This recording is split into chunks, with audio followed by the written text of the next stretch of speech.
സ്തുതിക്കും എന്നാഥനെ പാടിടും ഞാൻ നന്ദിയോടെ. ദൈവത്തിന്റെ അതിമഹത്വമേറിയ നാമം വാഴ്ത്തപ്പെടുമാറാകട്ടെ. ഈ അനുഗ്രഹീതമായ പ്രഭാതത്തിൽ ഞാൻ പാസ്റ്റർ ലിനീഷ് രാജൻ എല്ലാവർക്കും ഡെയിലി മന്നയിലേക്ക് ഹൃദയം നിറഞ്ഞ സ്വാഗതം ചെയ്യുന്നു. ഇന്ന് ദൈവം നമ്മോട് സംസാരിക്കുന്ന വചനം യോഹന്നന്റെ സുവിശേഷം 11-ാം അധ്യായം അതിന്റെ 39-ാം വാക്യം. യേശു കല്ല് നീക്കുവീൻ എന്ന് പറഞ്ഞു. പ്രിയ ദൈവമക്കളെ, ലാസർ മരിച്ചിട്ട് 4 ദിവസമായി. വീട്ടിൽ കരച്ചിൽ, വീട്ടിൽ നിരാശ, പ്രതീക്ഷ നഷ്ടപ്പെട്ട ഒരവസ്ഥ. ഒരിക്കൽ സന്തോഷം നിറഞ്ഞിരുന്ന ആ വീട്ടിൽ ഇപ്പോൾ ദുഃഖത്തിന്റെ ശബ്ദം മാത്രമേ ഉള്ളൂ. മനുഷ്യരുടെ കാഴ്ചയിൽ എല്ലാം അവസാനിച്ചിരുന്നു.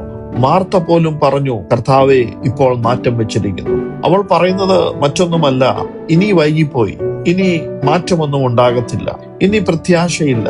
പ്രിയ ദൈവമക്കളെ, ചില സാഹചര്യങ്ങൾ നമ്മുടെ ജീവിതത്തിലും ഇങ്ങനെയൊക്കെ ഉണ്ടാകാം. എത്ര പ്രാർത്ഥിച്ചിട്ടും മാറ്റമില്ല, എത്ര കാത്തിരുന്നിട്ടും വാതിൽ തുറക്കുന്നില്ല, എത്ര വിശ്വസിച്ചിട്ടും സാഹചര്യം ജീവൻ പ്രാപിക്കുന്നില്ല. അപ്പോൾ നമ്മുടെ മനസ്സ് പറയും, ഇനിയും എല്ലാം കഴിഞ്ഞു. പക്ഷെ ശ്രദ്ധിക്കണം, മനുഷ്യൻ അവസാനിച്ചു എന്ന് പറയുന്ന സ്ഥലത്താണ് യേശു അത്ഭുതം ആരംഭിക്കുന്നത്. ഇതാണ് നമ്മുടെ ദൈവത്തിന്റെ പ്രത്യേകത. മനുഷ്യർ മരണം കാണുന്ന സ്ഥലത്ത് ദൈവം പുനരുത്ഥാനം കാണുന്നു.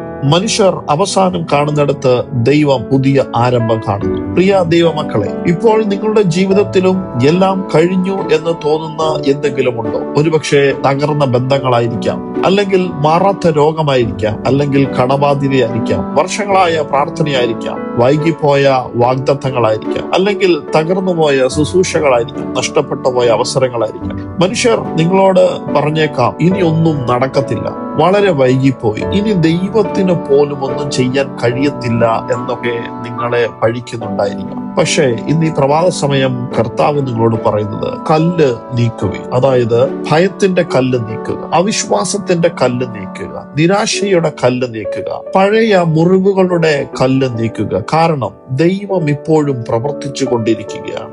യേശു ലാസറിനെ പോയി നേരിട്ട് വിളിച്ചില്ല.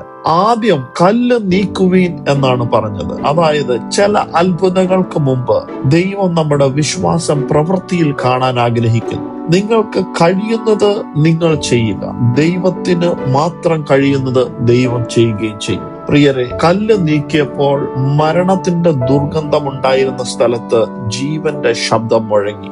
അവിടെ യേശു പറഞ്ഞു, ലാസറേ, പുറത്തു വരിക.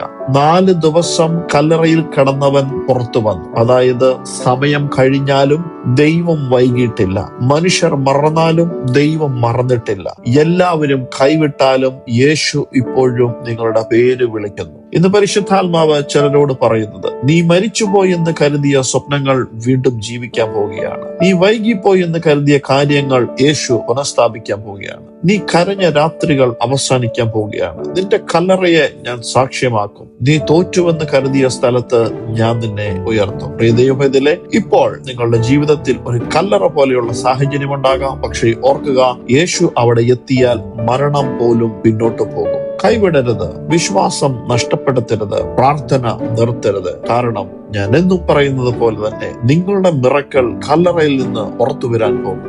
ഇന്ന് ദൈവം ചിലരോട് പറയുന്നത്, നിന്റെ വൈകിയ വർഷങ്ങൾ ഞാൻ നിനക്ക് തിരികെ തരും. നീ അടഞ്ഞു എന്ന് കരുതിയ വാതിലുകൾ ഞാൻ തുറക്കും. നീ നഷ്ടപ്പെട്ടു എന്ന് കരുതിയത് ഞാൻ പുനഃസ്ഥാപിക്കും. നിന്റെ കണ്ണുനീർ സാക്ഷ്യമായി മാറും. നമ്മൾ കണ്ണുകളെ അടയ്ക്കാം, പ്രാർത്ഥിക്കാം. കർത്താവെ, ഞങ്ങളുടെ ജീവിതത്തിലെ എല്ലാ നിരാശകളുടെയും കല്ലുകളെ നീക്കുവാൻ ഞങ്ങളെ സഹായിക്കണമേ. മരിച്ചുപോയി എന്ന് കരുതി പ്രത്യാശകൾ വീണ്ടും ജീവിപ്പിക്കണമേ. തകർന്ന സ്വപ്നങ്ങളെ പുനഃസ്ഥാപിക്കണമേ. നിന്റെ അത്ഭുതം ഞങ്ങളുടെ ജീവിതത്തിൽ വെളിപ്പെടുത്തണമേ. പ്രാർത്ഥന കേട്ടതിനായി സ്തോത്രം. യേശുവിൻ നാമത്തിൽ തന്നെ ആമേൻ. ഇതുവരെയും വചനം ശ്രമിച്ച എല്ലാവരെയും ദൈവം ധാരാളമായി അനുഗ്രഹിക്കട്ടെ. Have A blessed day.